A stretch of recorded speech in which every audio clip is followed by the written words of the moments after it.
with our state and city monthly reports, especially from our emergency response personnel, so that they can keep our community safe and get back to duty. Okay, so Honolulu Fire Department, Yeah. you're first. Hi, thank you evening. for Hi. coming. My name is Captain Mark Esteban from the Wailuku Fire Station. Sorry, excuse me. I'll go over some of the statistics and some of the questions that were asked last month.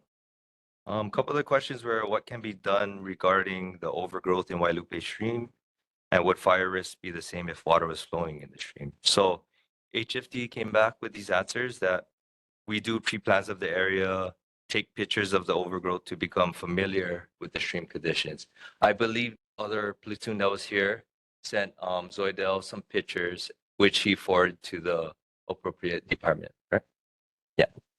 Okay, so some of the statistics for September 2024, there was 1 nuisance fire, 5 activated alarms with no fire, 25 medical emergencies, 1 motor vehicle collision, 3 mountain rescues, and 1 hazmat incident. Let's see. So nuisance fires, basically rubbish fires outside of a structure or vehicle. So the fire safety tip and announcement for this month is smoke alarms and make them work for you. This year, the National Fire Protection Association's Fire Prevention Week campaign strives to educate everyone about the importance of having working smoke alarms in the home. For information and resources, visit fpw.org.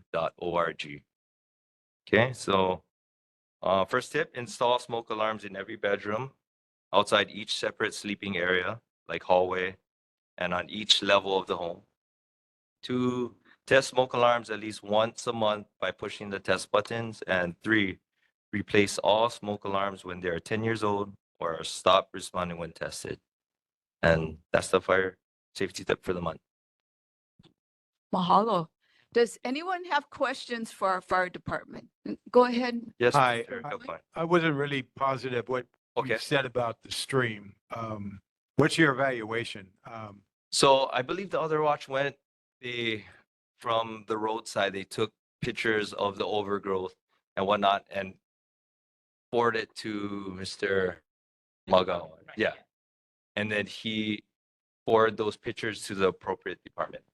Did you go all the way up the stream or just from the highway? Just from the Gulf. Yeah, just from the highway. You really have to go up to the second bridge. The second, I believe they went. It was the other watch. So. And then there's, Oh, they did. Yes. because I live on the stream and the plants are 20 feet in the air. Yeah. Yes. And when they turn brown, I feel it could be a real fire hazard. And I'm just trying to Mhm. get some attention on that. Perfect. Okay. Thank you. Thank you. There. Does anyone else have questions for our fire department? Hi. Yeah. Hello. I don't have to. Oh, okay. Yeah.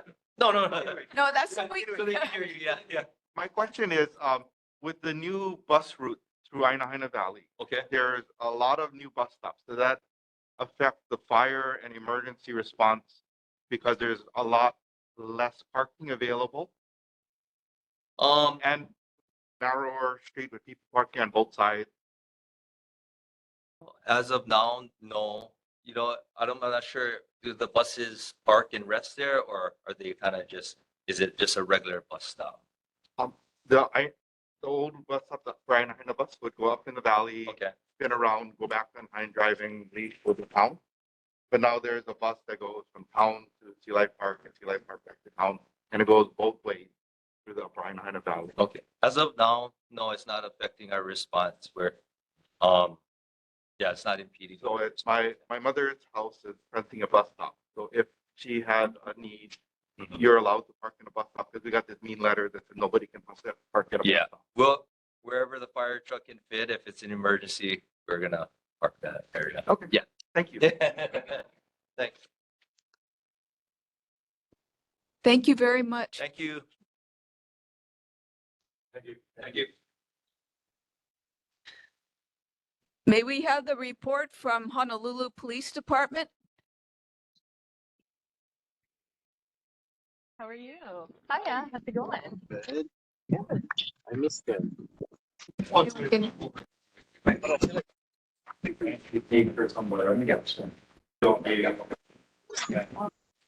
Also, go ahead. Thank you. Hi, good evening. Lieutenant Nishimura from HPD District 7, East Honolulu. The following is the statistics for the month of September. Motor vehicle thefts were 2, burglary 1, theft 9, UEMV or car break-ins were 8, and we had total calls for service were 6,119, and that would be district-wide. Our safety tip for the month is because we are going to have Halloween here in a couple of weeks. It's some Halloween safety tips. First is to make sure that any of our children's or people who may be going out for Halloween, that their costumes are bright and reflective so that they're easily seen by drivers and people on the road. Please be careful about your choice of costume. And we're especially concerned if you have any type of simulated knives or weapons. That is always an issue for us in Waikiki. We receive a lot of calls about that, so we're concerned about that. So please be aware of that. Also, any young children that will be out trick-or-treating should have a parent or a responsible a guardian there to help them out. They should have a flashlight at night if they are going trick-or-treating so they can be easily seen. And to please remain on sidewalks and places that are for pedestrian use. Please don't go into the roadways. And then finally, please check any type of candy or treats that may come home to make sure that they are not tampered with. Tampering is relatively rare, but we just want to be aware of that. And if you are aware of any tampering incidents, then please call 911 and have an officer respond, and we'll investigate and take your report. But thank you. Thank you. We have a question from Janine Johnson, one of our board members. Go ahead, Janine. Hi, Lieutenant Nishimura. Can you tell us anything about the rape that happened on September 25th at about 11:45, right in front of the New Valley Shopping Center? Well, I'm not aware of that incident. So I'm sorry, I apologize. I don't have any details on that. But I'll, Because there is a known sex offender that lives near the shopping center. So okay. it would And be so you nice said if we it had occurred on information about that. the New Valley Shopping Center, did you say it occurred? Yes, it's 5700 Okay. block of Kuli'ou'ou-Kalani Highway. I'll see what I can find out. Thank you so much.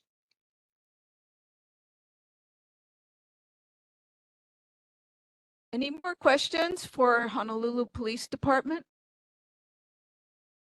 Thank you, Lieutenant Nishimoto. Thank you. Have a great day. Nishimura, thank you for all you do. Next, may we have the report from the Board of Water Supply? Hey, Chris, Hi. are you online? Hi, good evening, everyone. My name is Chris Sugimoto from the Honolulu Board of Water Supply. Before I begin, I would like to go over some questions that were asked at last month's board meeting. So the first one was if BWS is doing any work at the Wailaiki reservoirs. Yes, we have a contractor working at the Wailaiki 180 reservoir located on Naukahi Street. It's part of the Wailaiki Booster #1 relocation project.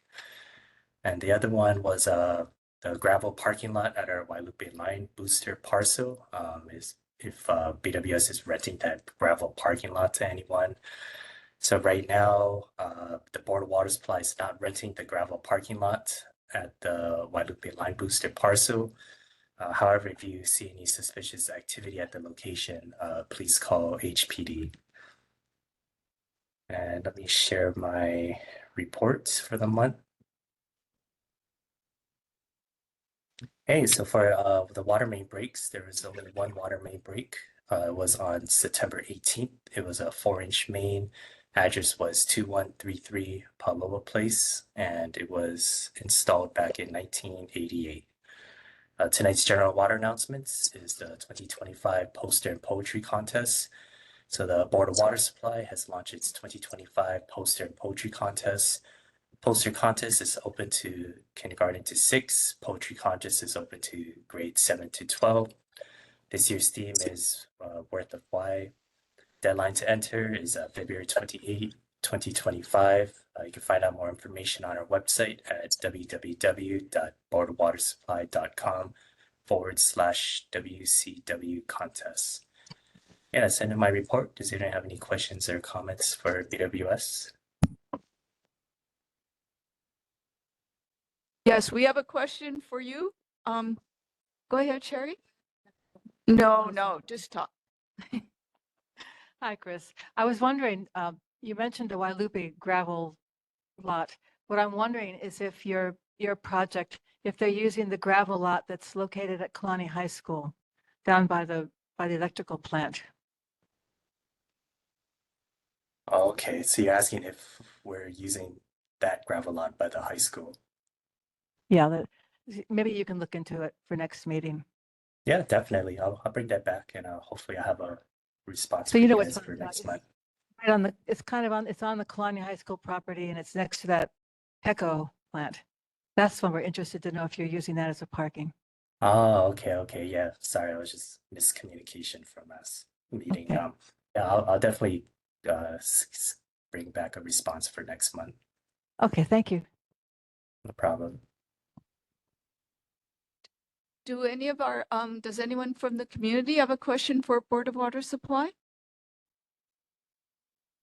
Okay. Chris, thank you very much. Take All right, care. mahalo, everyone. Appreciate you being here with us.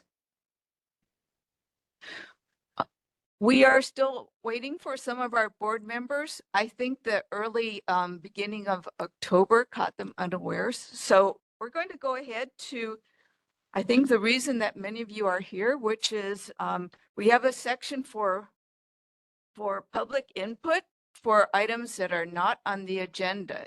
Does anyone want to bring up a concern that is not listed on today's agenda? Yes, please come up to the mic. Hi, my name's Eric Chang. I'd like to submit a written letter from my mother.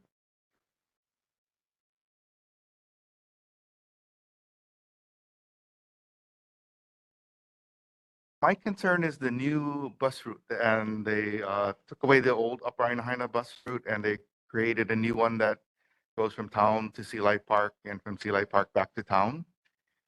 And they took away approximately 30 to 35 parking stalls within the Upper Ainahaina Valley. And I wanted to know if there was going to be any mitigation for that. And I have a solution that doesn't cost the city hardly any money.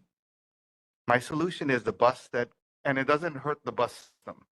The solution is the bus returning from Sea Life Park to town take a different route through Upper Ainahaina.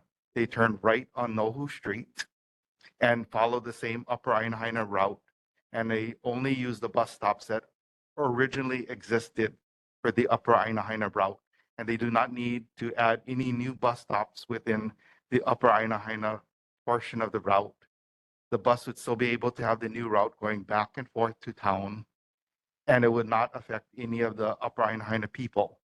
Because right now, without the parking spaces, it's gonna be harder to, it's a small area and losing 30-something parking spaces is bad. My mom lives on the side of the hill, so she has no possible way to have an additional parking space. She has one off-site parking. She had to get a variance to put up a retaining wall using street parking in front of her house. And she's a little concerned she's going to lose her permit because she doesn't have her street parking because of this bus stop.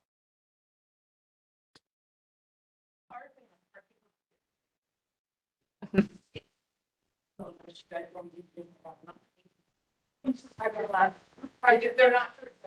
Which parking lot? In the parking, in Floyd parking lot for the library. Okay.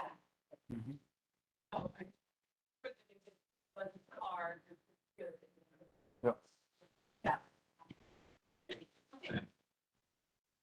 So Is her address here in the letter? yes, it's 506 Ha'u.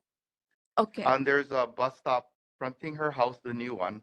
There was an old bus stop for the Upper Ainahaina route, which is used from the new route that goes from town to Sea Life Park directly across the street. So she is wheelchair bound and she has nowhere to get on a car other than in her garage area. She can't be picked up. The police officer who gave his report earlier said that if we came by to pick up mom and we parked in the bus stop area, they wouldn't ticket us or tow us away if we're actively loading her. So that was a relief.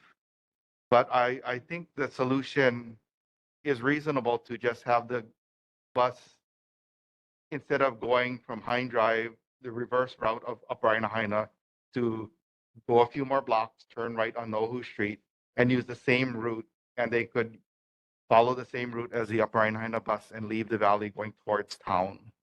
And that would help everybody else who's lost a parking space also within the valley. Thank you. Thank you. Do you know if Casey could help? Sure. Is Casey on? Oh, okay. Yes, go ahead, Sherry. A request that could you possibly put in writing your solution and and give it to Clarissa? And maybe you can do it like within the week or something. I have my mother Oh. in a letter. And you have that there. And I'm trying to give a person version. that's okay. And could we put on the agenda next month that the bus department, I guess, the city and county Department of Transportation Services, if they can come here and talk to us about the bus routes, because we've done that before in the past, years past, and they have altered, not all the time, but they sometimes alter their plans. And if your solution looks good enough, we might work with it. So if we could put that on the agenda for next month, if that's possible, because I think it's important to people of Aina. Mr. Chang, the description is nice, but could you include a map? That makes, and I'm not sure what the name of the street is because can you spell the name of the street where they should turn? No, N-O-8-U. Okay, all right. So if you could just email, do you know where the neighborhood commission website is? Okay. We have on this. He's got it. Okay. And then, so I'm glad that you understand and you'll let your mom know that anytime she needs to go in and out, it's okay to park temporarily to load her in and out and that she's safe on that. I mean, I hope you guys really get that. But as a neighborhood matter, we are trying to, make it accessible for people who do not own cars. So on-street parking isn't actually a right, and it is a cause for a lot of contention. So I just think it's important to look at why they changed the routes. I'm not familiar with, but I do know that they put a lot of time and effort into studying this. So it wasn't just how can we make, the Changs miserable? My concern is because we were required to go through a full variance process. My other concern was because we had to go through the full variance process to rebuild a retaining wall in its original existing position because we lacked adequate off-site parking. And they allowed us the variance because they had street parking fronting our house, my mom's house. And being a hillside lot, it's not feasible to cut into the mountain under the house and create additional off-street parking. I know when they took Kalani Highway and made it larger, they had to do some extensive work to create parking for people when they took it with eminent domain. And we're not asking for any of that. We're just asking for them to consider you redoing the bus route so the bus can use an existing set of bus stops and still create the new bus routes that would service other people, not affect us as harshly. Got it. Okay, thank you. Yes, go ahead, Bill. Have you had any luck talking with the bus people or? We attempted to call or write to Tommy Waters we got a letter from the bus people about a week before it happened. They didn't send any letters to our affected neighbors, just us, because they're putting the sign in front of our house. So our neighbors are all shocked that a bus stop was showing up and they were losing parking. We haven't gotten a response from the county or from our representative, Mr. Waters. So we're kind of hoping the board could help us.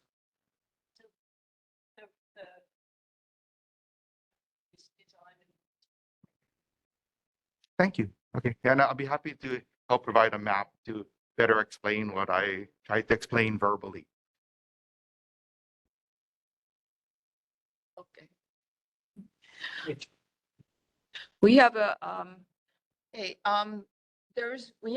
another concern from Richard First, who is online. Go ahead, Mr. First.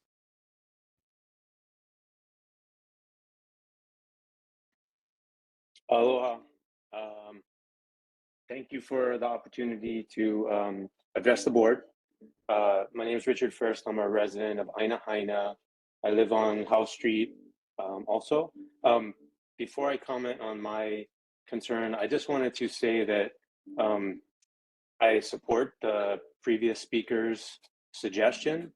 I think that's an excellent idea. And actually, I had the same idea, but for a different reason.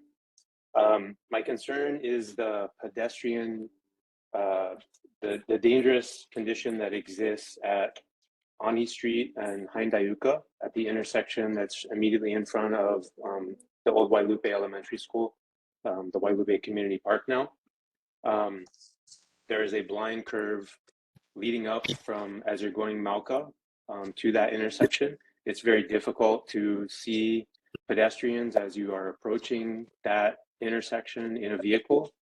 And I brought this issue to the attention of the board about 2 years ago in April and May of 2022. And I was told by Representative Waters' office that, Councilman Waters' office that the Department of Transportation Services did a traffic study and found that there was no need for any modification of traffic controls at that intersection.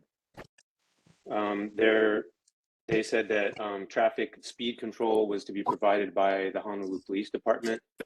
And we were also informed that the police department made traffic stops between April 22nd and 29th, I believe, of that year and issued 3 citations, which we very much appreciate. But obviously the police department is very busy and understaffed and they can't be just hanging out at that intersection all the time. So at that time, my request was to have a 4-way stop installed at that intersection.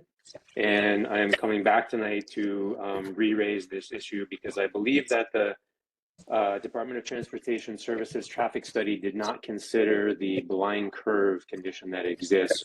When you approach that intersection going Mauka, you cannot see until you get about 200 feet from the intersection, maybe less, if there are kids or pedestrians on that corner.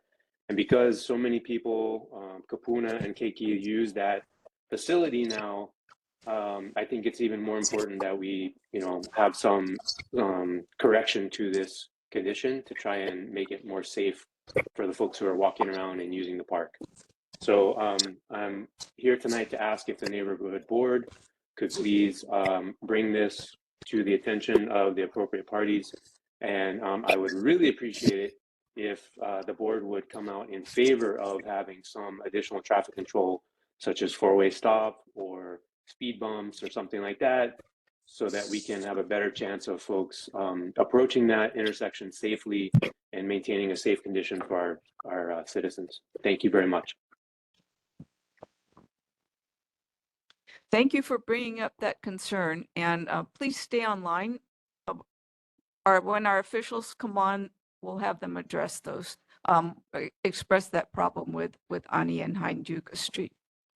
Thank you. Clarissa, Yes. I was trying to find it on Nextdoor Laukahi. There's been a discussion of what he's talking about.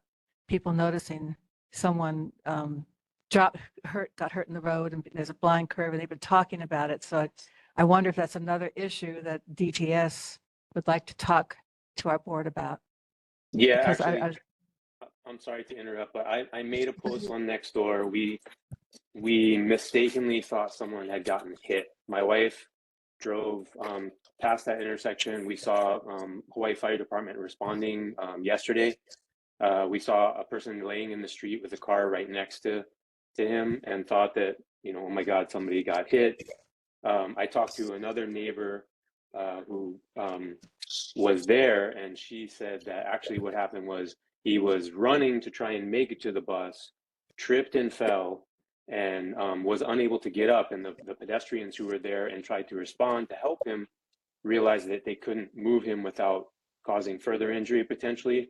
So one of the folks came up and actually just pulled her car in front of him because she didn't want to have other people standing in the road trying to block traffic, thinking that was safer. So that was my mistake. Unfortunately, we didn't, stop and interrupt HFD when they were responding, but we didn't think it was appropriate to do that at that moment. So I made a post on Nextdoor that said, "Oh my God, there's been a pedestrian accident, and this is something that we feared was going to happen, and we need to, bring this to the attention of the board and the city council." But that was a mistake, and I apologize for that. Kind of raising that terrible flag when that actually didn't happen. That being said, I still think it's an unsafe condition for pedestrians.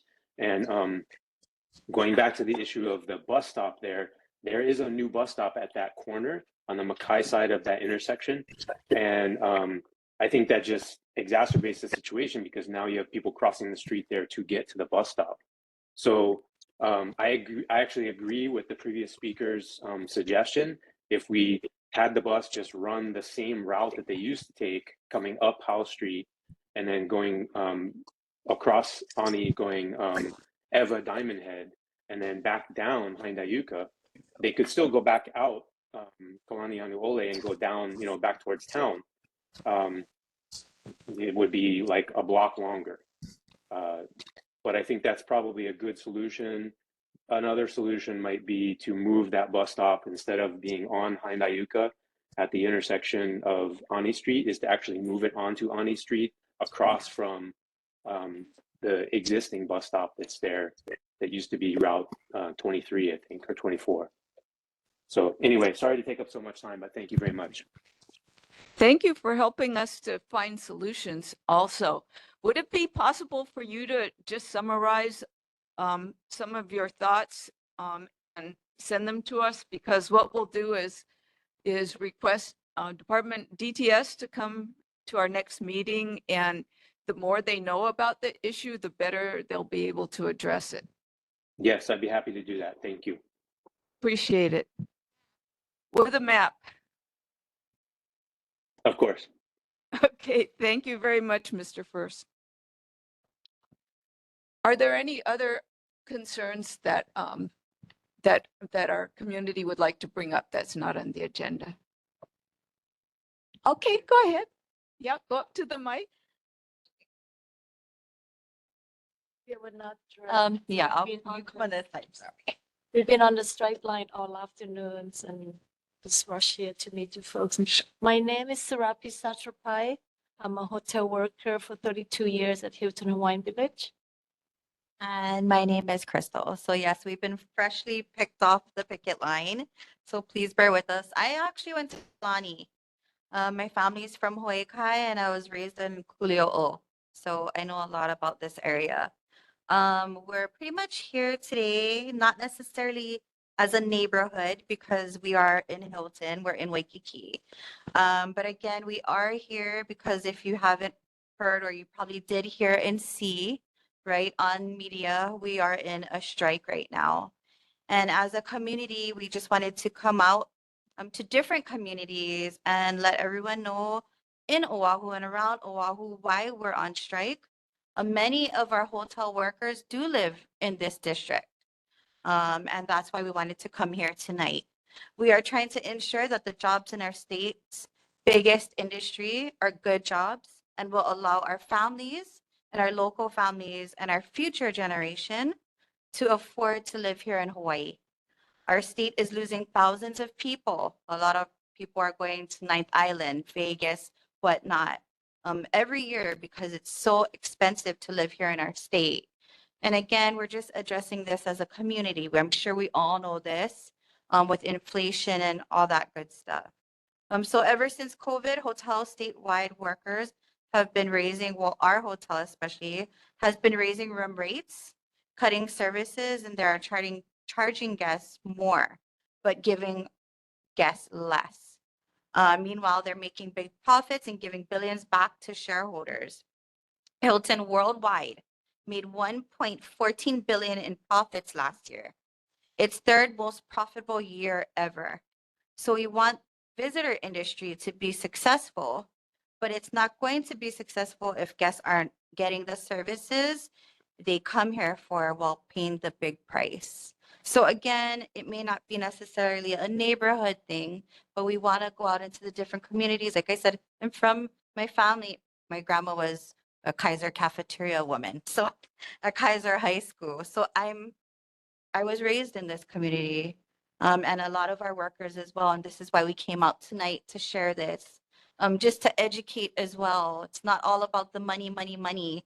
It's really about the people. And sometimes it may not always be in our hands. It's corporate, right? And then, but I feel people in the community, everybody does have a voice. So again, we're just asking for everyone's support.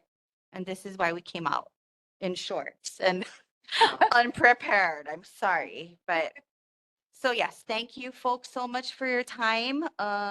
He does have flyers if you just want to take a look with the QR code. But again, just letting you folks know where we're at, and it's not necessarily all about the money. So it is about our future and our seniors that have been working there for a long time too. So thank you. Thank you folks for having us. Thank you. Oh, okay. Janine, please go ahead. Janine, do you have a Okay. question for the ladies who just spoke? No, I'm sorry. It was about the matter before Mr. First and Mr. Chang. Mr. Chang, sorry. Because remember when we had our discussion about them changing the routes, we objected to them doing that because they did that over the summer when nobody would be able to object to it, and sort of did that on the fly. And, you know, at the time we had said that it was going to impact a lot of people, but they didn't care. They just went ahead and did it. So now we're seeing the consequences of them taking away the routes that traditionally for 50 years this area has depended on, and they made a new bus stop going to Kalihi. Who goes to Kalihi? We go to Ala Moana. They should give us the 24 back. And really, this is it's not acceptable that they don't listen to the people that are actually using the bus. And now they're not even listening to the people who live near the bus stops. It's insufferable what they've done. Well, they're going to hear our complaints, so that's how it goes. Go ahead, Shelley. Oh, yeah. I was driving. So in response to Oh, can you speak into the mic? Oh, sorry, of course. In response to the bus stop issue, I don't think it was clarified that they have added bus stops and they've maintained the old bus stops. So while they are trying to make it a more transportation friendly area, they now have double the bus stops on that street, on the streets. And I was driving by 506 Howe as he was talking about it. So it's looking at it. And there are 2 bus stops right by each other on a 2-lane road. So it's a little over. It's fine. Too much. So. Yes, please go ahead. I'd like to ask about the hotel. How far apart are you and the hotel in your negotiations? And what are you primarily asking for that they don't want to give you?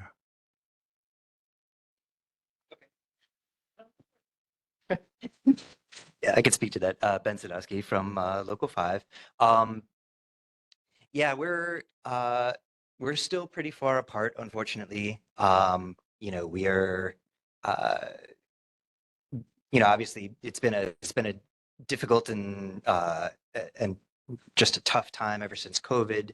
The prices have gone up significantly. There's been a lot of increases there, and so money is part of the issue. But the other part of the issue is about staffing and wanting to make sure that we are properly staffed and we can provide enough services for guests, because we're kind of worried about the future of the industry, and about all of these companies sort of undercutting that by raising rates and providing less service. So I would say that we've got a ways to go. We're hopeful that we don't want to have to be on strike, but we chose to do it because we've been bargaining for several months, and we just are still pretty far apart. So we're hoping for the best, and I think with the community support, I think we can try to make it get it resolved a lot more quickly. So does that answer your question? Well, it sounds like you're pretty far apart still. Yeah. And, what I see at the hotel rates are like $400, $500 a night, which has really gone up, obviously. So it appears to be there's money there. It's just a matter of if they're going to give or you folks are going to give. Yeah. And I mean, obviously, it's a negotiation, so we've got to meet in the middle somewhere. But yeah, I mean, they've raised their rates significantly since 2019. And, there's quite a significant profit margin that they're taking in just from the Hilton Hawaiian Village. I mean, that's one of the biggest non-casino Hilton in the world, and the biggest hotel in our state. And they definitely make quite a hefty profit. So we're hopeful that we can convince them to share in some of that. Thank you. Thank you. Thank you for educating us, and we wish you all well. We understand the problem, at least from what the media tells us. So we don't know the depths of the problem and all the considerations that there are. Okay, if we do not have any more public concerns to talk about, I would like, with your approval, to move ahead to presentations, because I think all the presenters are here, and our officials, our legislative representatives, we may want their feedback on some of the things that what the speakers are going to talk about. So, well, let me first check. Jim Hayes, are you here for the Punahele presentation? Did he go? Because I think that was him. Jim Hayes.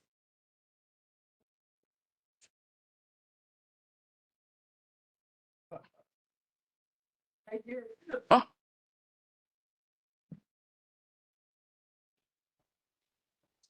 Okay. Holy Nativity School and pedestrian safety at Nenui Place Crossing. The mic is yours. Thank you. Do I just share from my computer to? Yeah. Okay, great.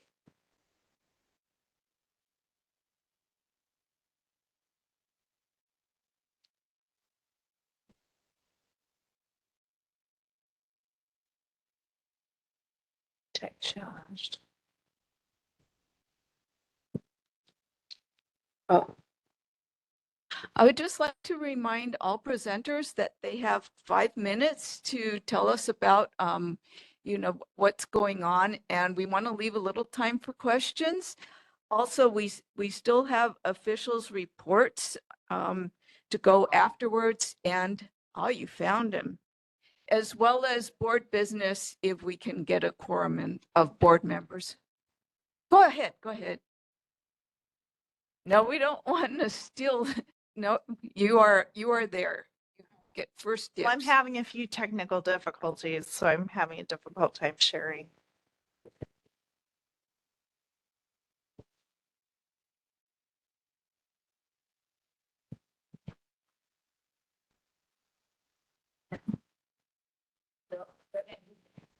right.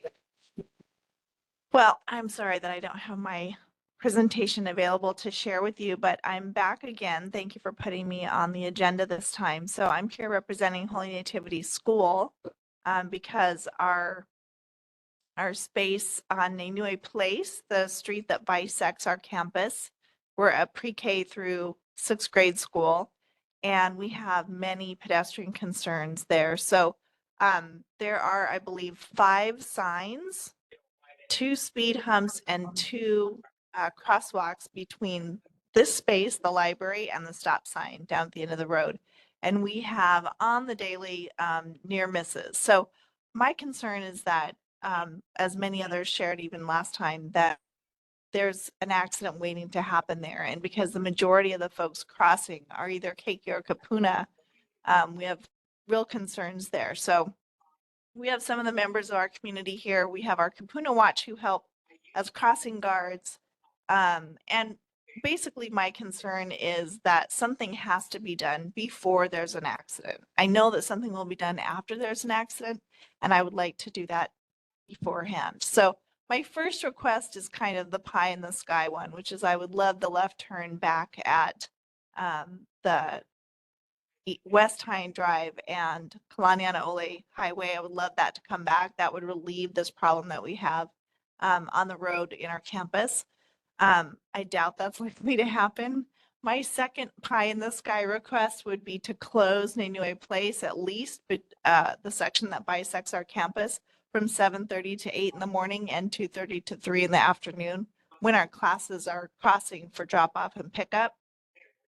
And then my more likely request would be to have the flashing pedestrian crossing signs that are, you've seen probably in other areas where pedestrians will hit a button and the lights will flash when they cross. And then also a speed limit indicator to show people the speed that they're actually going in that area.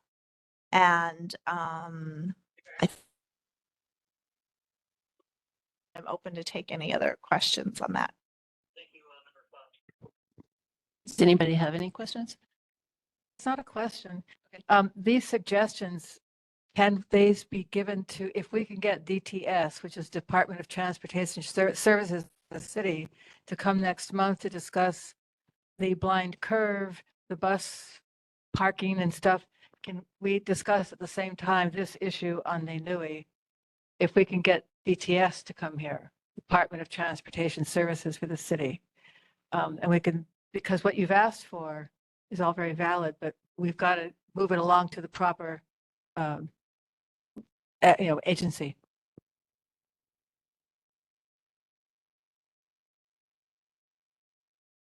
Have you written down a proposal on paper? Could you, with I have, maps? yes, I can share that. It's very good when we have presentations. If you have that formally written down with maps, that gets you going. Very good. Thank you. She'll come at there's a response. Yes. Okay. All good? There is a response from the mayor's representative, so please don't leave. Okay. Thank you.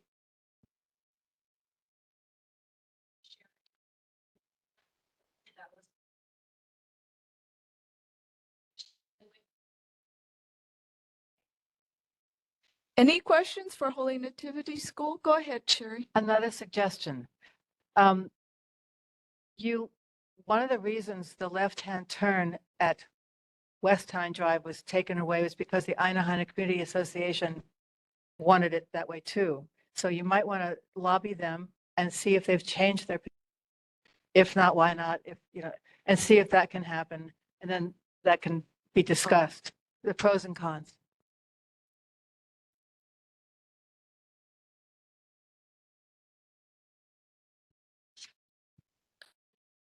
Okay, next I'd like to go to the presentation by Jim Hayes regarding the SMA permit for Punahele Place.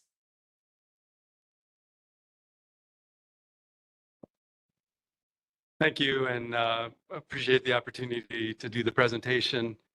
My name is Jim Hayes. I'm an agent for the applicant. The applicant is the owner, the new owner of the parcel, and I'll try to share my screen here.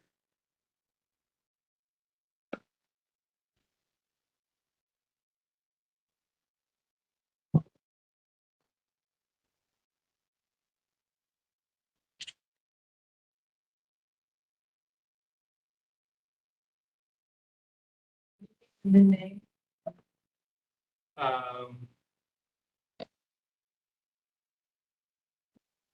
Sorry. The name of the new owner that's owned by a company. Trying to remember. It's Mr. Peters is his name. I don't remember his first name.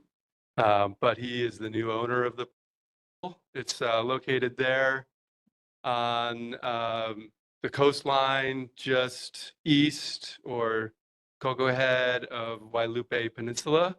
It's it's on Punahele Place, zoned R10, like that whole area along the coastline and near the highway is zoned R10. And the site area is roughly 13,700 square feet. It's a parcel that is undeveloped currently. This aerial photograph illustrates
online.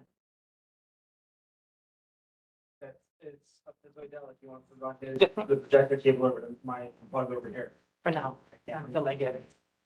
I'll plug it from the computer, plug it from the computer, not from there.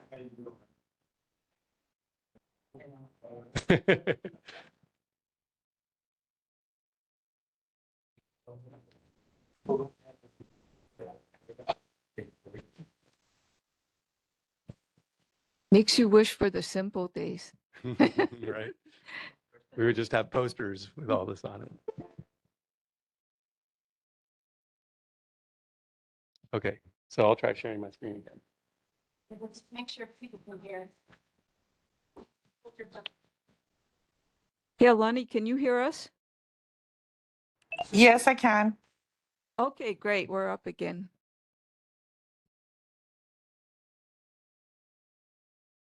Okay, so can Mr. Hayes proceed?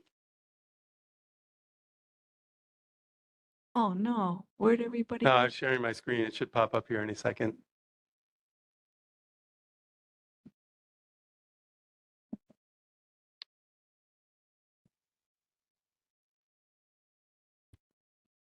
Hmm.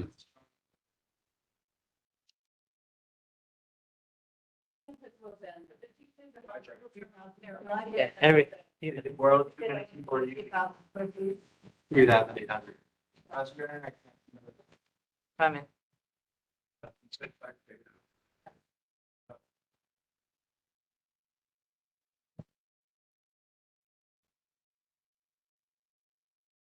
That.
Okay. Where is Holy? Okay, next door. So, but why did the crosswalk cross East High Drive? All right. Now I understand. Can somebody hear me? Who's talking? All right. All right. Okay. Yeah, Lonnie, can you hear us? Yes, I can. Okay, great. Let's go for it. All right, thank you. So this is the slide I was trying to show earlier, related to sea level rise. And this comes from the University of Hawaii's website, and they have mapped this all across the island. Like it shows here, the site is behind the green line, which is the shoreline. And then there's no shoreline erosion forecast for that area. The blue shading is what they call the sea level rise exposure area, and this area that's in blue that extends into the housing is related to the wash of waves during high surf events. Forecast to happen far off in the future after 2075. So going to the proposed development, this is a rendering or an elevation view of the residence from the street side. So if you're on Punahele Place, looking towards the ocean, this is what you would see. So it's divided into two sections, sort of. And then, like I said earlier, there'd be 3,800 square feet of interior living area, and it's compliant with all the rules and regulations. The height limit is shown there as a dashed line, and the roof does not extend above that. And my last slide is a rendering looking at the proposed residence from the ocean side. And this illustrates, again, the two sides of the development. It's all one home. There's just one kitchen. I think there's 3 or 4 bedrooms. It's, like I said, it's not an extravagant house. There is a pool on the ocean side and a lanai area. And the whole thing's set back 60 feet from the shoreline. And then it looks like it's elevated. You can see the steps coming down to the yard level. And the reason it's elevated is because of the flood elevation. The flood elevation here is 9 feet, and the ground level is 5 to 6 feet. So the living area has to be elevated above the flood elevation, which is why the whole house is a little elevated relative to the ground. And I think that's all I wanted to say. And from here, the process is that we'll be submitting an SMA permit application to the city. There'll be a public hearing held by the city as they consider the application, and then the permit will go to the city council for final consideration. Thank you. Thank you for hanging in there too. And Yeah. it sounds like a well-designed, improvement, on the property. Go ahead, Cherry. We have a question. Oh, I don't represent Aina, but I know they'll want to know these questions. Is this a major or a minor SMA permit application? This is a major SMA permit application. Wow. Any project that has a value exceeding $500,000 is required to get a major permit. Okay, and is it going to be a single family home lived in by a family, or are they going to do weddings? Oh, no, it's only a single family residence. No weddings? There's no weddings, there's no temporary rentals or short-term rentals. There's not even an ADU in this one. Okay. Yeah. That'll make the community association very happy. Yes, go ahead. Any complaints from the neighbors about this project? No, we informed all the neighbors of the meeting tonight, and I've talked with a few of them just when I was visiting the place. But no one's raised any concerns. I don't know if any of the neighbors are here tonight, but we did invite them. Yeah. I see a hand up. Kalani, do you have a question regarding this SMA permit presentation? Yeah. So it's not more, so it's not really a question, but it's more like a concern because of the rising sea levels and the king tides. I think from what we've seen on the news is that when people build homes along the shoreline and then they fall into the ocean, somehow we are the ones that have to pay the price as the community.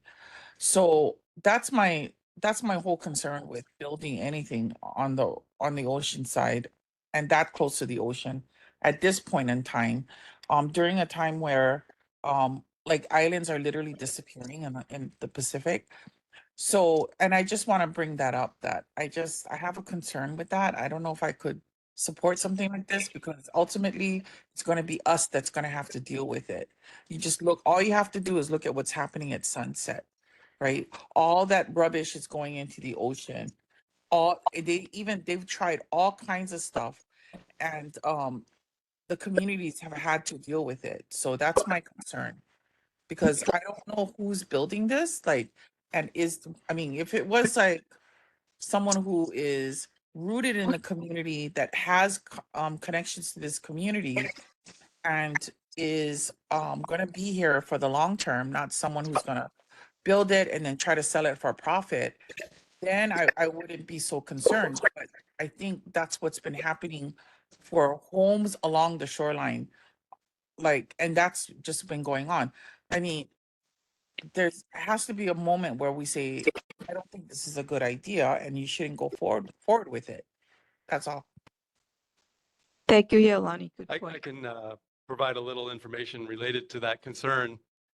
One of the, I mean, I'm kind of just guessing, but I think that one of the primary reasons that we now need to get SMA permits for residential developments on the shoreline, why the rule was changed 3 years ago, is because the conditions of the permit are inclusive of statements that the owner is required to, deal with situations that come up in the future should sea level rise and affect the dwelling, and that they cannot file any claims against the city and things of that nature.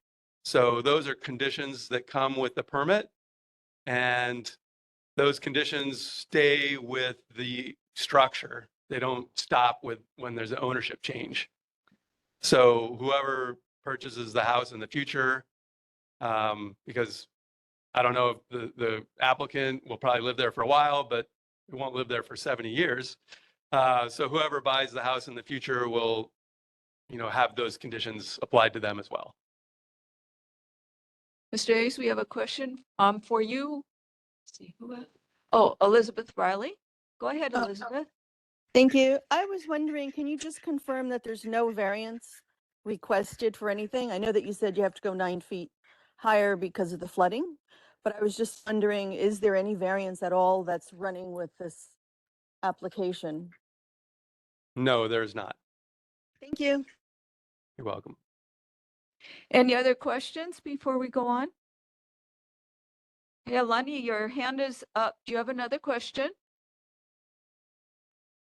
Hello? My question is, do we have to approve this? Like, is this, No, or they're- just presenting it to us?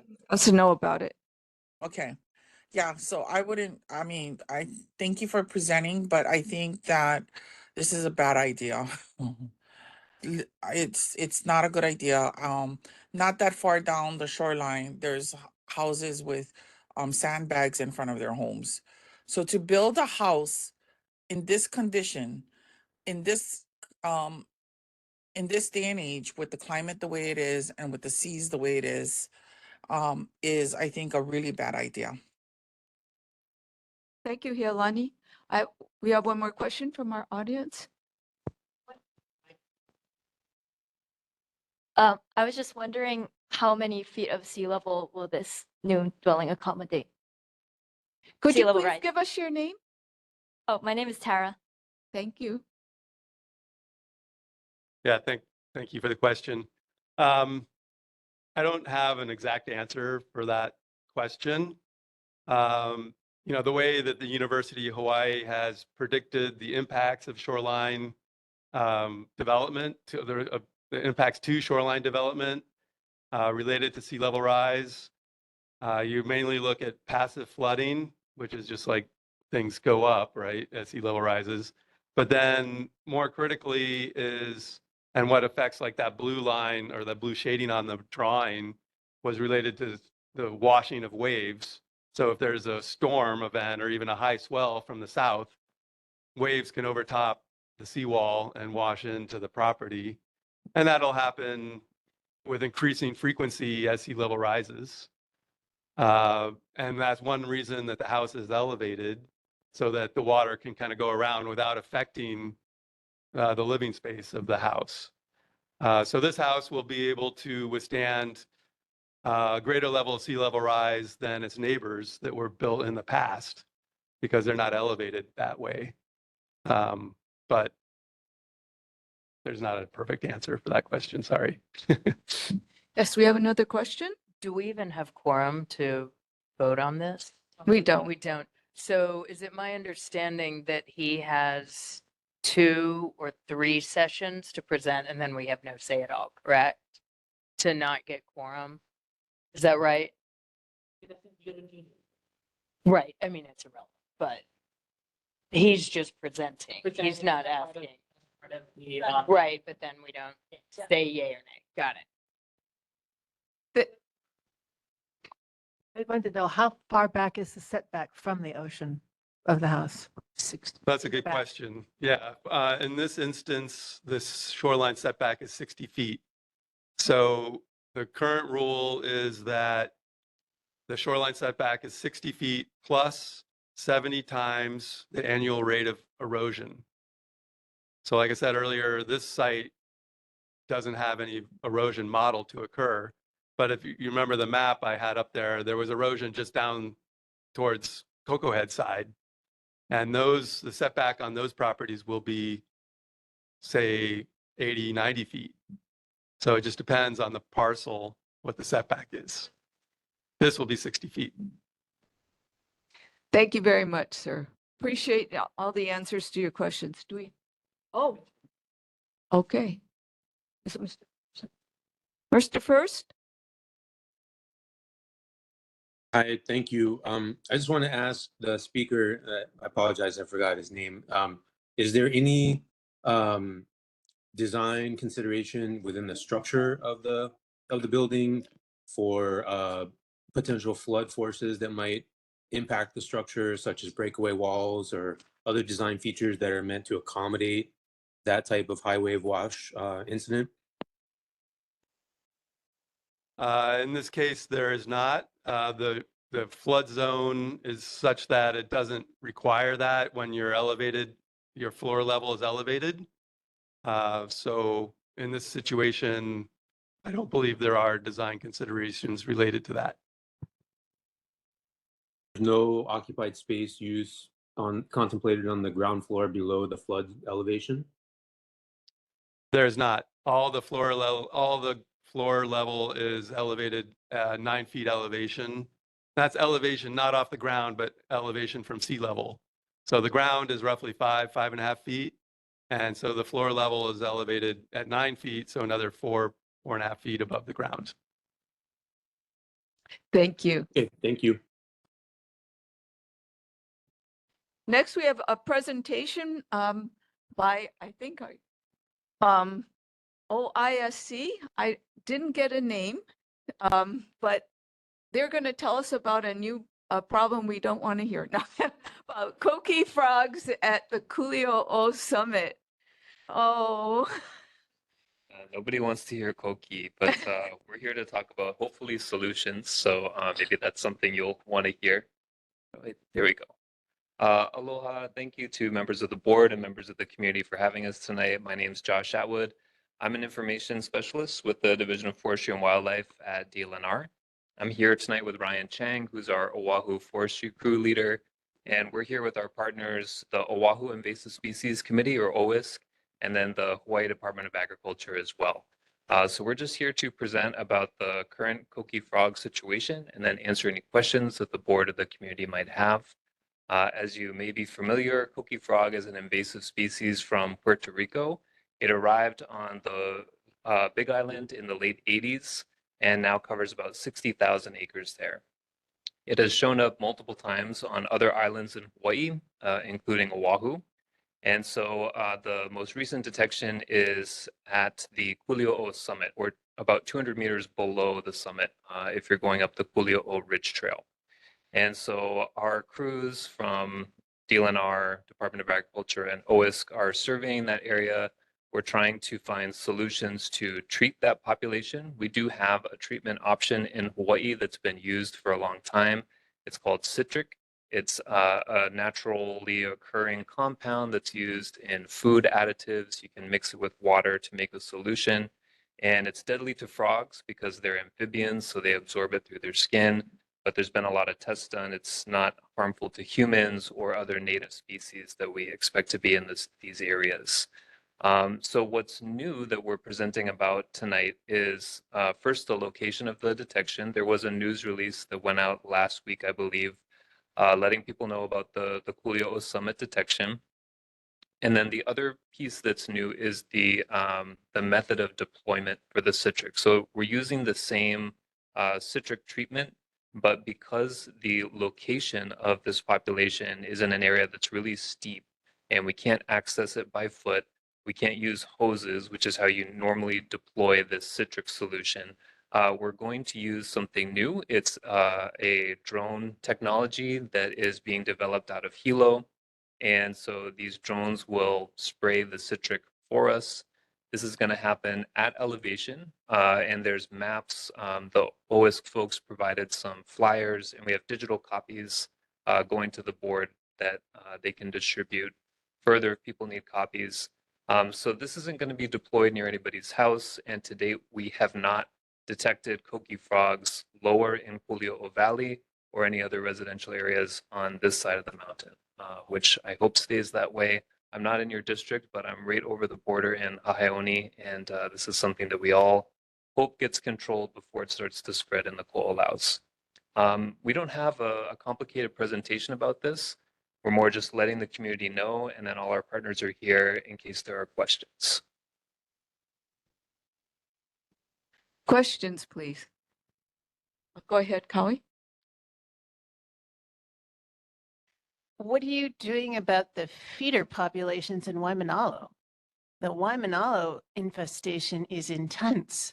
When I lived there in 2010, I could hear them and reported them then to DOA.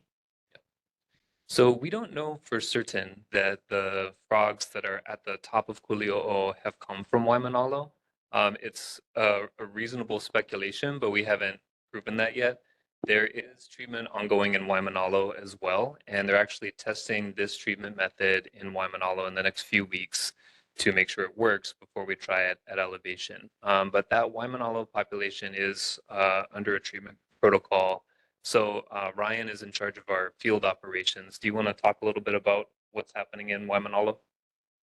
Sure. Hello, Ryan. I'm the field crew for the Poke operations. Been working in Waimanalo for quite some time now. We're deploying sound meters to listen for Poke, and then we're sending it over to Hilo for analysis. Patrick Hart's lab, he's a sound kind of guy. They're analyzing it for density and population, and they can probably give us like a number of coqui frogs. So after the baseline gets analyzed, which it already has, there's coqui obviously. We're gonna go ahead and do the treatment, and then after treatment, we'll deploy the sound meters again, and then we'll get that, the going forward if it's effective. Thank you. Yeah. Well. Thank you. Helani. Helani's next. Go ahead, Helani. Yes, I had a comment about the previous woman, that, the one that was talking from Holy Nativity, that was talking about the traffic, and that, I had my hand up from then. So, and I never was called. So I wanted to just kind of comment or ask the board if we could write a reso that, if she came forward again with some, real specifics of what could be done to protect the children that are crossing the street in that area, if we could actually do a reso to support her, and I would be totally down to sponsoring that reso. I just wanted to put that out there. Thank you. Yes, great. Helani, could you write the reso and we can cover it. I'll put it on the agenda when you're at one of our future meetings. Thank you. Okay, thanks. Okay. I have a question from Bill Kilcoyne Are the frogs regarding the coqui. moving towards the stream here, Wailupi Stream, which once they're in there, they'll never get out. Is there a movement? So I haven't been up there for the past 3 months because of the access is so remote. We've been trying to get up there, but we want to focus on the Waimanalo population right now, just because the resources are kind of scarce to get up there. So we are planning to do more of surveys there, but we want to try and get on the Kuli'ou'ou population as soon as possible. As soon as we know that it's effective, we'll go ahead and move resources to Kuli'ou'ou, and then we'll be doing sound monitoring as well, more north. So the next north valley is Kupawa, and then after that is Pia, and then after that is Wailupe. So it's not that far away, but we know that it is definitely not in Pia yet. Kupawa, there's some, there may be possibly some that we're hearing, but we still have to go out there and confirm those locations. We have a question from someone who didn't give us their name, anonymous. Whoever that is, you're welcome to go ahead, but please give us your name as you're talking. Hello? Did someone have their hand up beside Richard? Okay, Mr. First, go ahead. Thank you. I'm just wondering, logistically, would there be any effort to focus spraying on days when trade winds were lighter, so that you're able to better address the problem areas and not have? I'm imagining the winds at the summits are going to be a bit of a concern for that type of operation. Thank you. Mahalo for the question. Yes, it's very tricky with the weather. As you might know, we fly in helicopters, and so we don't fly on bad weather days. It's even more rare to get a clear summit and not be socked in. We wouldn't want to spray in rainy weather because the treatment wouldn't be effective. Yeah. Yes, go ahead, Mr. Hayes. Sorry, thanks. I just had a quick question. Like, is it the kind of thing where you just do one treatment and it's POW, or you do like one treatment in 1 month and then you got to come back the next month and like you put out song meters again and you monitor, like how long of a process is this going to be? Yeah, mahalo for that question, Jim. Yeah, it's gonna take years. It's gonna take quite a while, and it's gonna require a lot of follow-up. The regime's gonna be what, quarterly? Looking at OS care, like more. Sorry. Aloha, Nate Doobie, manager for the Oahu Invasive Species Committee. We're aiming for monthly, to be honest, but that's a pretty lofty aim. That's a lofty goal. Funding wise, there are not a lot of resources out there for invasive species control, despite what everybody sees in the news and the discussion around it. From federal all the way down to municipal and private, we need to increase our funding in order to have the necessary resources to appropriately treat these species. So ideally, we want to treat monthly for any koki infestation.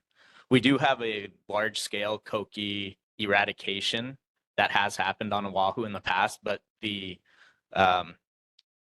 topography, the area was much different. It was flat. We could drive up. We could power spray from a pull-behind trailer-mounted power sprayer. This population, also similarly with the Waimanalo population, are in very, very difficult areas to access. So we've had to be creative. We believe that this drone treatment is the most promising thing the most promising dispersal mechanism that we have explored so far for this area in particular. So we have high hopes for this. And with enough resources, we may be able to get up there monthly. But like Ryan has said, like some of the other community members have commented, it's also dependent on weather in that site in particular, because the higher you go up the mountains, the more squirrely the winds get, the more frequent rains you get and precipitation. So for koki frog, there's not really a limit on how frequently we can treat. The more that we treat, the higher the likelihood of success for the eradication. So with more resources, we will ramp up accordingly and hopefully have an eradication, several more eradications for the island of Oahu so that we don't see koki frogs island-wide. Yes, go ahead, Cherry. Two questions. I've been hearing about koki being in Waimanalo for a long time, so I was wondering how long you've been trying to battle it, and how is that looking successful or not successful? And is that going to make us not be feeling successful about Kuli'ou'ou? My second question is, do we have to lobby with Ed Case, our congressman, and the congressional? I mean, do we have to like activate the boards to activate? Because it's not good. I heard this in Mililani too. So I don't know. So How can we help successful- is the question. Yeah, and how long have you been trying to eradicate them in Waimanalo? How long, how many years? I heard it a long time. Yeah, so I'll turn it over to HDOA for the Hawaii Department of Agriculture for that. But before I hand it over, I just want to speak a little bit about the recent progress that we've made. We are exploring a number of, sorry to echo, we're exploring a number of treatment options in Waimanalo, and we, I believe as a group, we feel a lot better right now than we did even a year ago.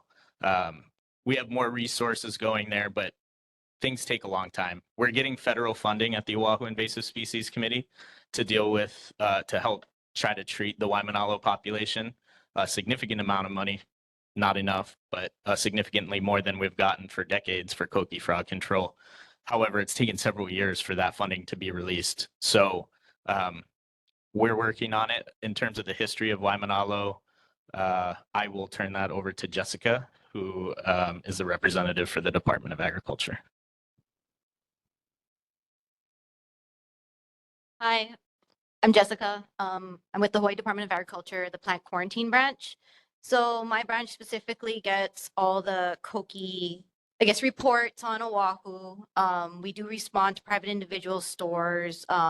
We do have locations like Waimanalo that we go and respond to recently twice a month. So the history of Waimanalo, I mean, it was before I started in plant quarantine. But back in 2022, we did do a major operation with citric acid using a helicopter and a Bambi bucket. So we're dropping citric acid on the spots or zones that we knew had koki.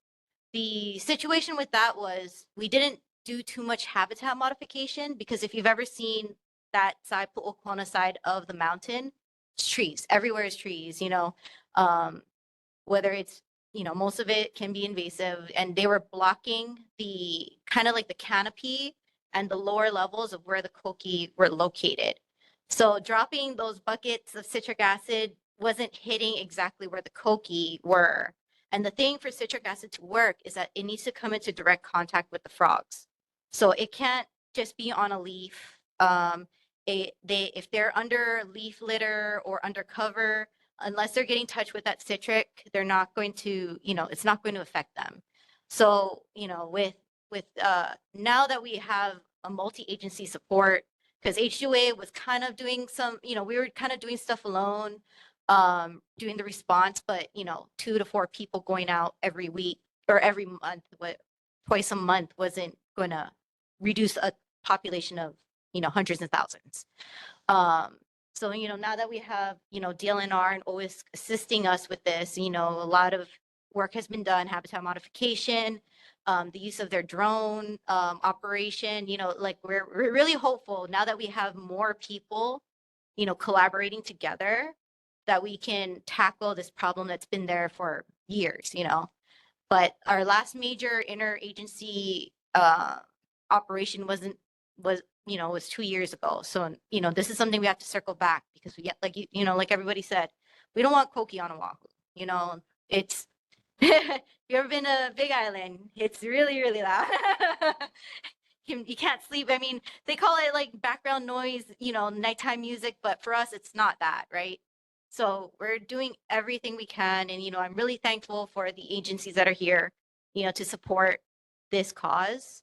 And I'm, you know, we are fully, you know, hoping this drone will work, because that opens up another method of application, because these terrains are almost not walkable, not easily accessible for us.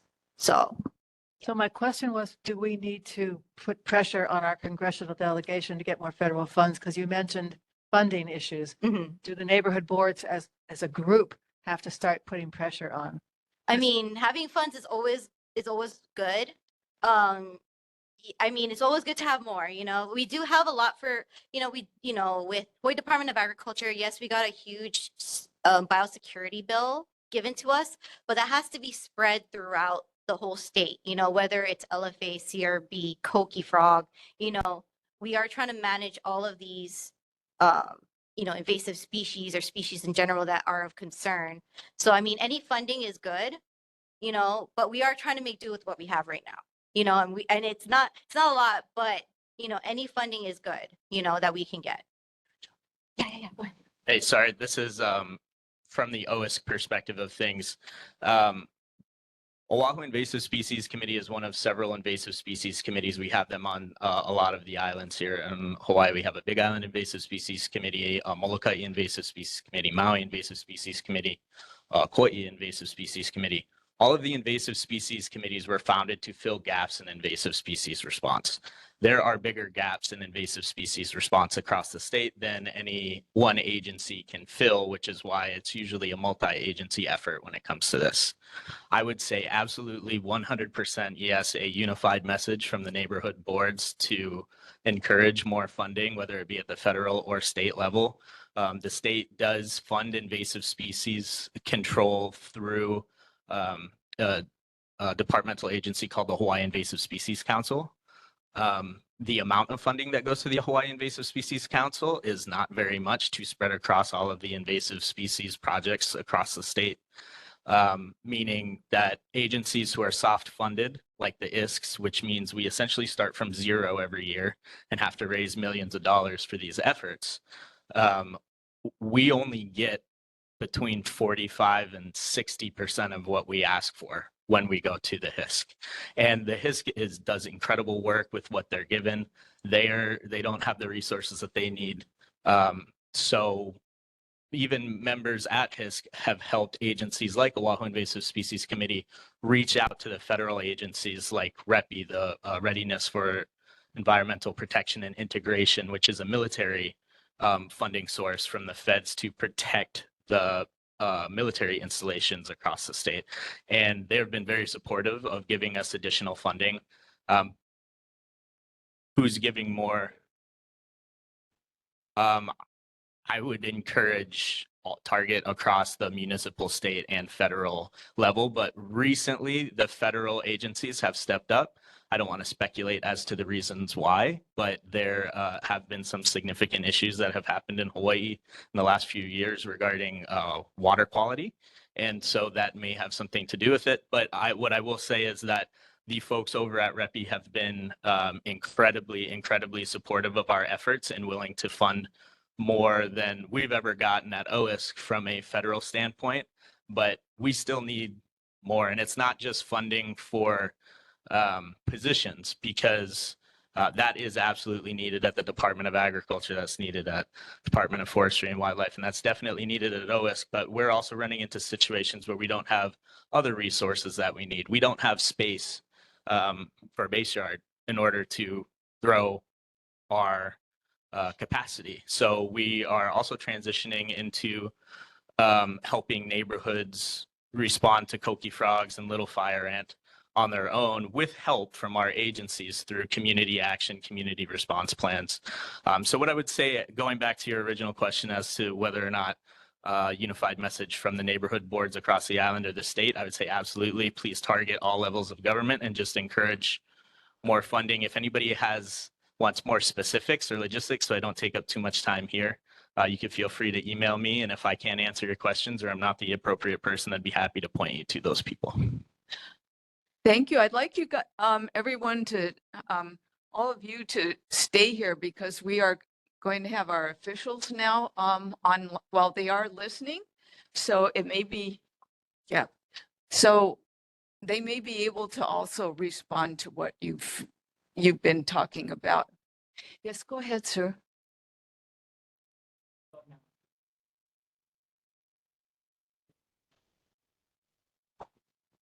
Hi, my name is Derek Farrar, and I live in the back of the valley here. I'm wondering if one of you folks can maybe tell us a little more about how the drone system works. I mean, how far away is it spraying from? Jessica mentioned the spray has to hit the frogs, so is this like again, broad spraying that's going to hit leaves and not hit the frogs? Or is this getting closer and squirting individual frogs? How's it going to work? Hello, Ryan again. So the drone cannot be flown 100 meters above the ground. We'll always have visual line of sight. The good thing about the drone is that we can fly at night and we can apply at night where the Koki frogs are out. For the helicopter operation, it was during the day and they were in like duck and stuff like that. But to answer your question, it is a more of a broad level kind of like treatment where we're spraying foliage and everywhere the Kokis would be. We've already scouted an area where it's concentrated in, so that's the targeted area, and we want to go ahead and measure all the success over there. Thank you. So please stay tuned. If there are no questions at this point, I'd like to let our officials give us their reports as well as respond to some of the concerns that have been brought up today. Thank you very much for all of your work. Hello. Okay, going to officials' reports. May I please have Mayor Rick Blangiardi's representative, Dita? I hear that you are with us tonight. Dita Holyfield. Yes, ma'am. Good evening. My name is Dita Holyfield. I'm the Director of Enterprise Services. I'm honored to have been assigned and chosen to support and stand in the gap as much that I can for any and everything that you guys need help with. My job duties as Director of Enterprise Services, I oversee 5 divisions. The first division I oversee is all of the venues. So it could be the Waikiki Shell, the Blaisdell, the Concert Hall, the X Hall, and all those suites on the Blaisdell campus. The second division I oversee is the Honolulu Zoo, and it's just an honor to take care of the live collection and to work in tandem with the boards that are in that area as well, and try to do the best we can for the legacy of the zoo and the animals. The third division that I oversee are the 6 municipal golf courses here on, which includes the Alawai, the Pali, the Westlock Golf Course, Kahuku, Ted Makalena, and Eva Villages. And so the golf course division, I also oversee the concessions, 8 to 35 concessions at time. And lastly, I oversee the building services division, which is the boots on the ground, I like to call, that takes care of maintenance and grass area, etc. So I have been in my position for about a year. I come with a background in marketing, broadcast radio for many years. And of course, I'm a professional singer. Also, I have done some of the events in the state, including the Waimanalo Rodeo. So I know Waimanalo and Koki frogs, unfortunately, really well. And then the monster truck at the Aloha Stadium and too many other events to name. But I just was excited tonight to introduce myself, and I look forward for the next 4.5 years serving you guys. And I hope tonight as an introduction, I don't know how much I can answer, but I really wanted to participate and introduce myself. Welcome. It's great to have you. Well, did you just hear the discussion about the Koki frog spread on Oahu, currently on East Oahu? Would you be able to elevate that to the mayor? We are concerned about this and would like more support to go to the agencies that are trying to combat this problem. Yes, I would be glad to. And one of the things I want to step up immediately, we were talking about all the different issues that were brought tonight with the Department of Transportation Services. So I'm going to make sure that I support all of the needs that you've been talking about tonight, and making sure that I can help assist, get the right personnel to all the meetings, especially this next time for Department of Transportation Services. And then I will elevate the conversation of the Koki frog. I also would like to do a shout out for Councilmember Esther Kiana. She is a champion of anything that helps with invasive species. So I will speak to her, although that is not her particular district. I know she has a heart and a lot of experience in that as well. Thank you. do we have any questions for Dita, for the mayor? You see any? We don't right now, but could you please stay on the line? Oh, I see a hand up. Janine? Go ahead, Janine. Hello, Hadida. Just wanted to say welcome to, and also you have big shoes to fill. John Uchi was a wonderful, wonderful mayor's representative for many years, and if you're anything like him, we will love you too. Well, thank you. I agree 100%. I've heard nothing but great things. So as new as I still am, I will always give you my best effort. I can guarantee. Okay. I'm going to let Dave come on, Governor Josh Green's representative. Hi, Dave, are you there? I am Hey. from my home. I have child care duty tonight, and but I've been listening to everything that's been going on. So once again, Dave Day, Special Assistant to the Attorney General. I wanted to just follow up on a few things from last week. There was a conversation about, or it wasn't just a conversation, but it was a presentation also regarding the kind of nascent wind farm concept in the Kaiwi Channel. Anne Marie Kirk specifically she's a resident, made a request to speak to the governor's office. My understanding is that she did speak with the governor's office in September, and also was offered the opportunity, and I don't know if it's happened yet, to speak with Chief Energy Officer Mark Glick about her concerns. And so obviously this is something that was in the news. The governor is aware of the many concerns.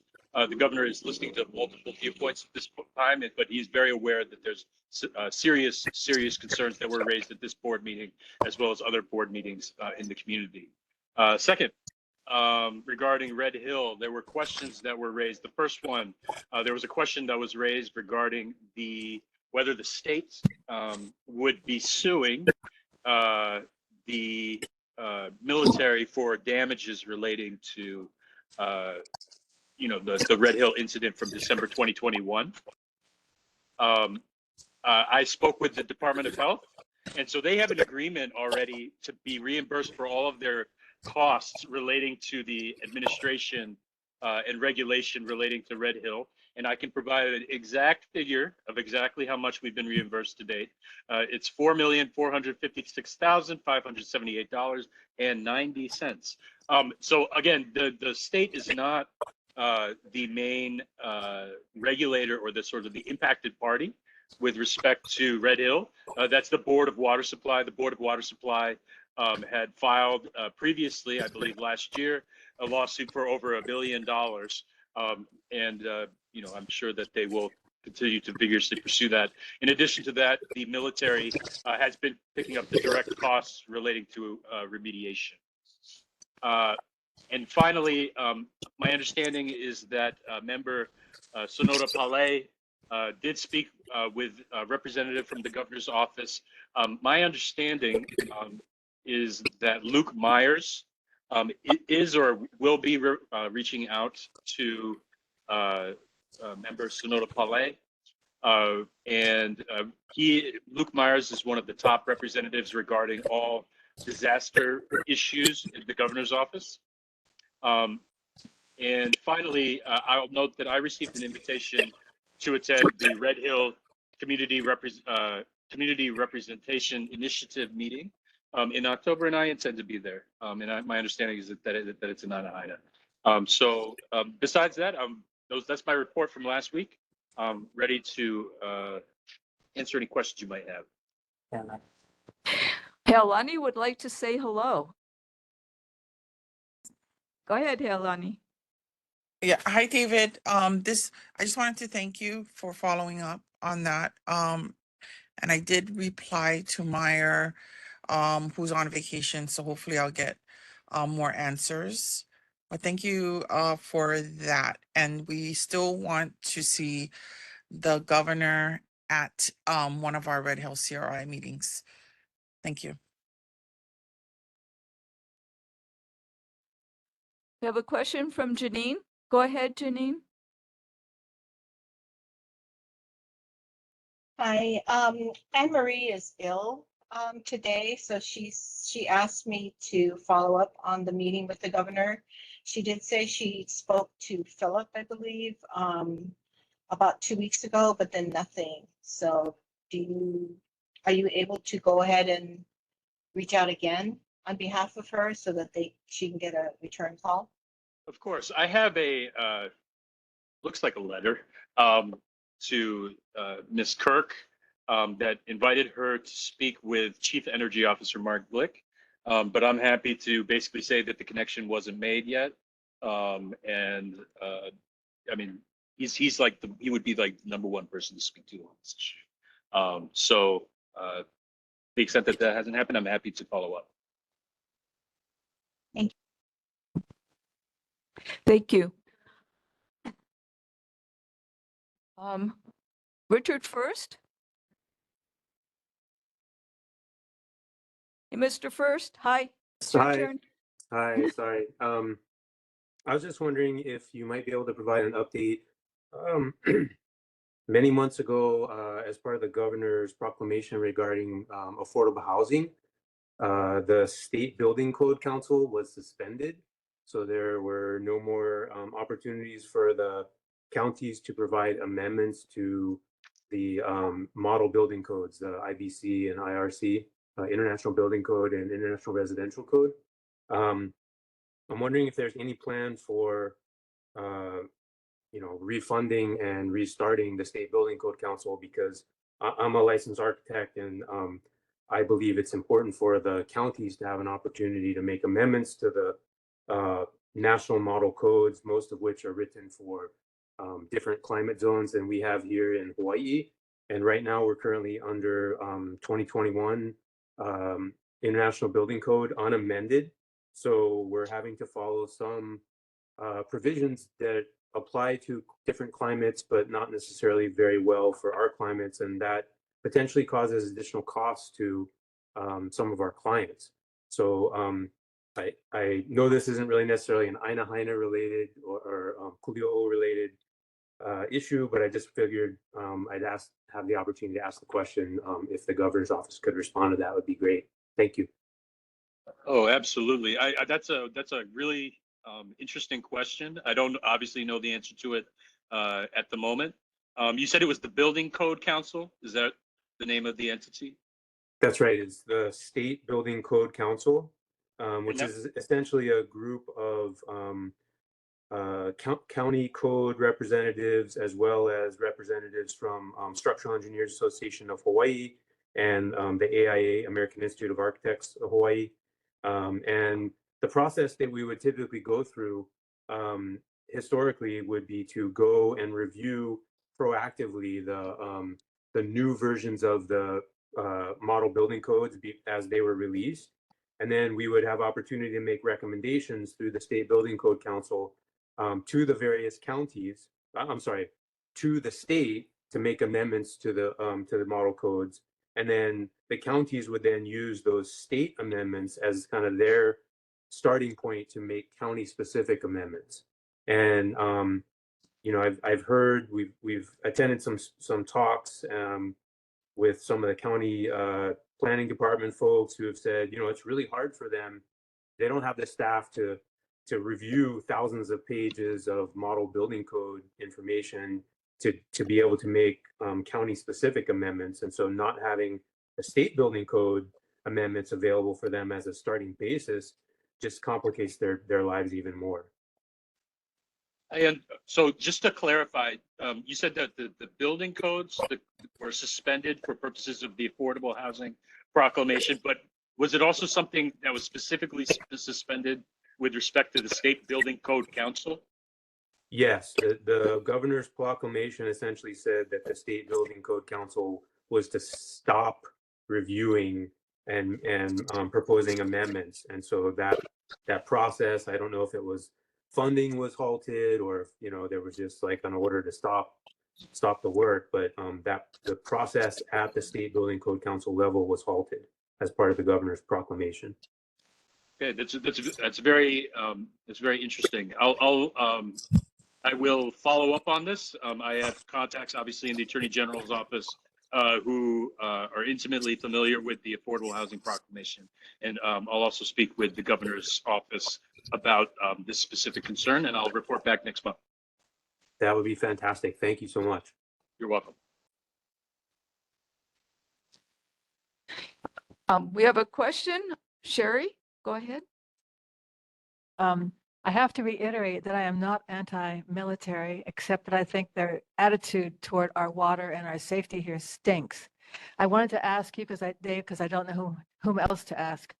Is the military, do they have autonomous control of water usage on the bases? That's my first question. And number two, do they get a cut rate deal on the water cost for the water that they get on base? And is that why they're so profligate with it? I remember they were trying to clear out their pipes and stuff.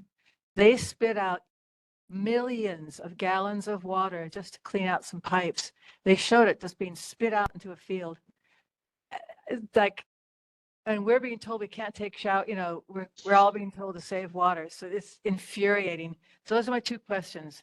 Do they have autonomous control of their water usage on base? And do they get a cut rate deal on the water that they are supplied? Thank you. And I know you have to answer that later.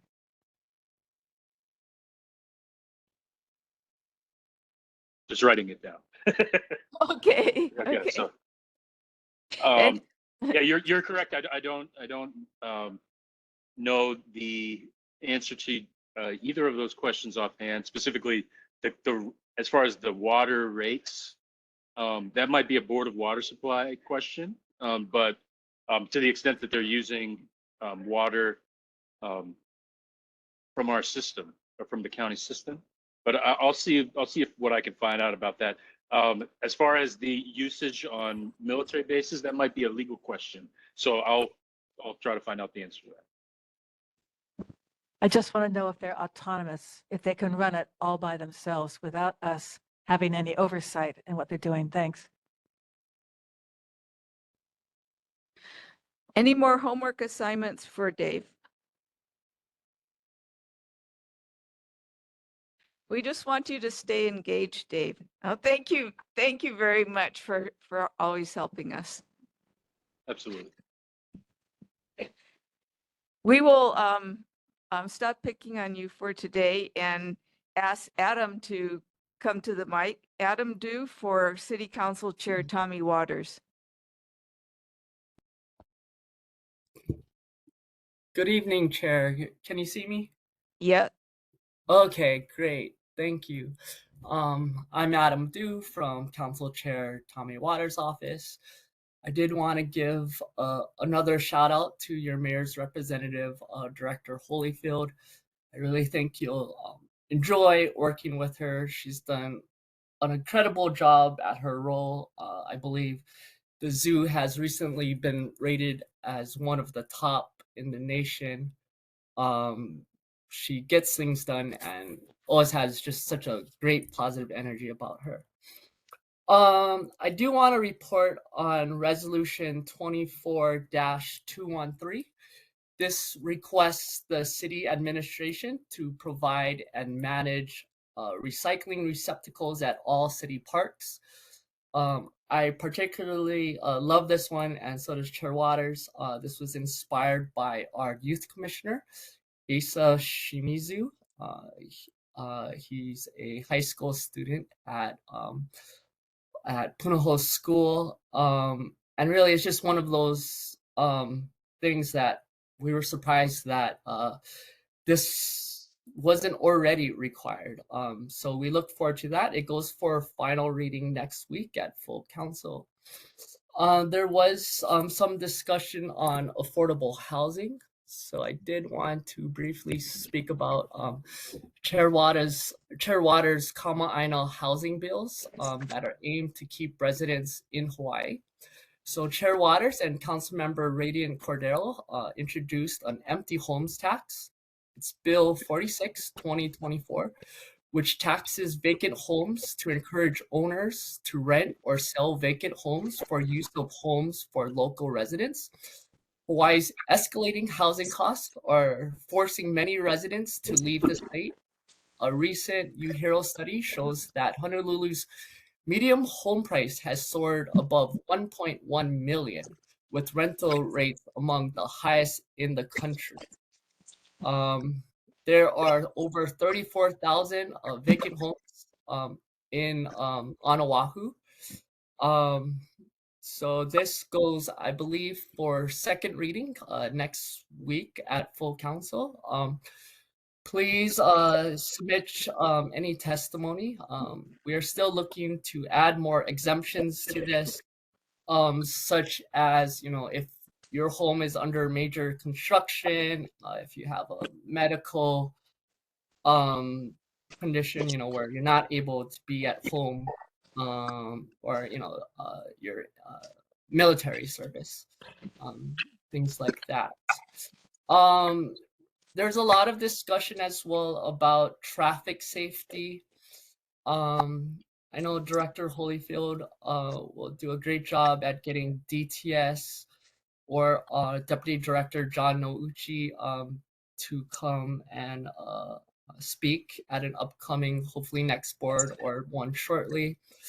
I do want to emphasize the City Council's role is to provide legislation to address these issues, and implementing them would be up to the mayor's purview. Chair Waters does very much love working with constituents such as the Holy Nativity head of school, Wilkes, or Miss Spangler, as we worked together last month on the street signs. But to address traffic issues such as Bill 52, which would amend the city's which amends the city's traffic code to regulate e-bikes. It's modeled after the national standards, and many states have adopted this. Also, Resolution 24199, which urges the state to update and clarify Hawaii's laws relating to e-bikes. And then lastly, what's the last one? We also have another resolution, or a bill, in fact, that lowers the speed limits around school zones. So right now, DTS only has the ability to set speed limits at 15 miles per hour or 25 miles per hour. This bill would lower the speed limits to 20 miles per hour around schools and parks from 6 a.m. to 6 p.m. And with that, I'm happy to answer any questions or take them back to Chair Waters. Any questions for Chair Waters?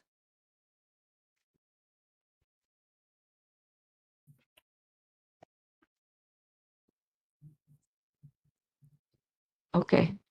Sherry, you go first. Yeah, I'm not quite sure whom I should be asking this question, but it's about getting the dead end sign for Iki Place.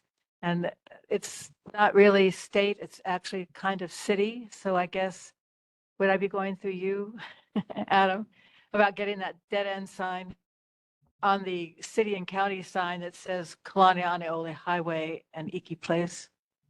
Yeah, thank you for your question. I don't have an update on that. However, maybe Casey Abe after me might have an update. If he doesn't, I'll definitely be happy to bring one, or try to bring one at next month's meeting, or hopefully DTS can provide that response themselves directly to you. It got kind of a jurisdictional thing between state and city. I'm hoping you could work together and figure it out in a happy little party. Thank you. We will get it done. Thank you. Janine, go ahead. Hi, Adam. Please thank the chair for the resolution on the e-bikes. I regularly almost get run over by them when I'm walking downtown. It's awful. I didn't realize that you could like run a motorcycle on a pedestrian path, but that's what they do, and they go really, really fast. So thank you for that. Thank you. Any other questions for Council Chair Tommy Waters? Okay, thank you very much, Adam. Thank you. Chair. Yeah, good to see you. Okay, next, Senator Stanley Chang. Teresa, Yes. are you here? Hi, I am here. Hi, Chair. Hi, Board. Hi. Go ahead. Okay, so I just put a couple links in the chat. First, you can find Senator's newsletter for October at senatorchang.com/newsletter. You can also sign up for his housing newsletter. And then we have two updates. First, for anyone interested in traveling during the upcoming holiday months, the Department of State has fully launched its new online passport renewal system. This secure digital alternative eliminates the need for paper applications and checks. Teresa, you're breaking up. Can you please speak directly into your mic? Oh, yeah, sorry. Car was just passing by me. The Department of State has launched its new online passport renewal system. So it'll streamline the process because it's online and you don't need a paper application and you don't need to mail in a check. So you can renew your passport now at travel.state.gov/renew online. And also, our state libraries would like to share that they would like your feedback on their services. So you can take their short 10-minute survey at bit.ly/HSPL, that stands for Hawaii State Public Libraries survey. And I'm happy to bring back any questions. Does anyone have questions for Senator Chang? I don't see any right now. Thank you very much, Teresa. Thank you, Chair. Next, Representative Mark Hashem. No? Okay. Okay, not there. Casey Abe, Hawaii Department of Transportation. Good evening, Chair. Hi, Casey. Here. Let me see my screen here. Oh, excuse me. Sorry about that. Good evening, Chair Burkett, members of Kuli'ou'ou-Kalani Neighborhood Board, Casey Albert from State DOT Highways Division. At last month's meeting, there was a concern about the dying median landscaping along Kalani Highway, named Paiko Drive and Hawaii Kai Drive. During my field investigation, I noticed that the existing water sprinkler system was damaged at the Hawaii Kai Drive location. I am working with our Oahu District maintenance crew on addressing the problem, and we'll have to report back at a future meeting. During my field investigation this morning, I noticed some graffiti near Kuli'ou'ou Stream Bridge, Paiko Drive, and New Valley Center. We're working with our maintenance crew on painting over the graffiti. I also noticed a pile of trash hidden in the tree line behind the Paiko Drive bus stop. I'll have our maintenance crew clean up the trash. And finally, at last month's meeting, I mentioned that the neighborhood board assistants, so they'll posted on the neighborhood board's Google Drive the electronic file of our complete work order that shows all the overhead street name signs and van street name signs we plan to install along Kalani Highway. I hope the board members had an opportunity to access and review the work order. Besides replacing the Iki Place advanced street name sign with a no outlet sign, after I talked to my traffic branch, I guess the no outlet is has replaced the dead end sign. Are there any other changes that the board would like to see? This one here is the advanced street name signs for Anali Street and Kaimoku Place. Advanced street name sign for Wa'a Street and overhead street name signs for Anali and Wa'a Street. The street name sign for Ka'ai Street and Wailupi Circle. And the advanced street name sign for Ne'enui Street. The new overhead street name sign for Pu'ikena Drive. advanced street name signs for West and East Hallimamo Street, and the overhead street name signs for West Hallimamo Street. New overhead street name sign for West Hallimamo. Advanced street name sign for Pico Drive and Kuli'ou'ou Road. Overhead and advanced street name sign for Kuli'ou'ou Road and advanced street name sign for Bay Street and Hawaii Kai Drive. And the overhead street name signs for Hawaii Kai Drive and Keahoe Street. And advanced street name sign for Keahoe Street also. This concludes my report. I can take any questions. Yeah, I'll be missing November's meeting, but I will be attending at the December's meeting. Thank you. I can take any questions. Yes, well, I want to mention, Mr. Chang and Mr. Firstman, are concerned about, the community is concerned about a dangerous intersection at Ani Street and Hind Yucca Drive, where people crossing the street, which is at kind of a, it's a blind turn. Oh, he stayed? That's, Oh, okay. I'm sorry. yeah, I think that's a city. That's, okay. Yeah, Okay, that's for John. All right. yes. Okay. Any questions for Hawaii State Department of Transportation? Yes. Go ahead, Kawi. Hi, Casey. I think you know what I'm going to say. How are we doing on getting those lights at West Hallimamo and Kuli'ou'ou-Kalani? Yeah, I'm following up with our maintenance crew, but they didn't get back to me, but I gotta still follow up. It's on your list? Okay, thanks. So on my list, they know about it. It's just a matter of following up with them, making sure it's on their schedule. Sherry Spangler? Hi, Casey. We still cannot access the work order that I don't know how it's to Clarissa. We want to check out the signage, but we cannot access it on the computer yet. So we're very interested to look at it. How can we do that? Okay, I gotta refer that to the neighborhood board assistant. So I mean, he helped set it up for us. Can't hear you. It's not on a hyperlink. Yeah. Yes, but it's not a hyperlink. I click on it. Okay, we're going to try to work on this. I have a question from the community. Go ahead and come up. This is Patty. I'm from Holy Nativity School Board, and we had brought up the traffic issues with the school. And one of the ideas was to reinstate the left-hand turn off of West Hind.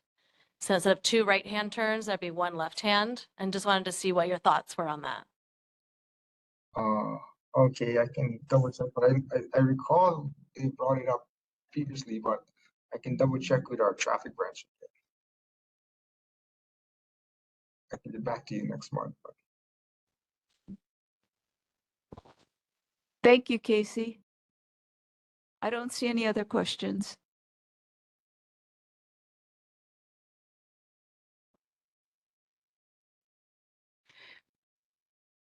It's time for closing announcements. Our next meeting will be on November 6th. So we always are meeting now on the first Wednesday of the month. And it will be here at Aina Library. And please come. It's great to see everyone here. And thank you for taking the time to bring your concerns to us and to our representatives. That's how we get things done. Mahalo. So this meeting is now closed. Thank you. Mahalo.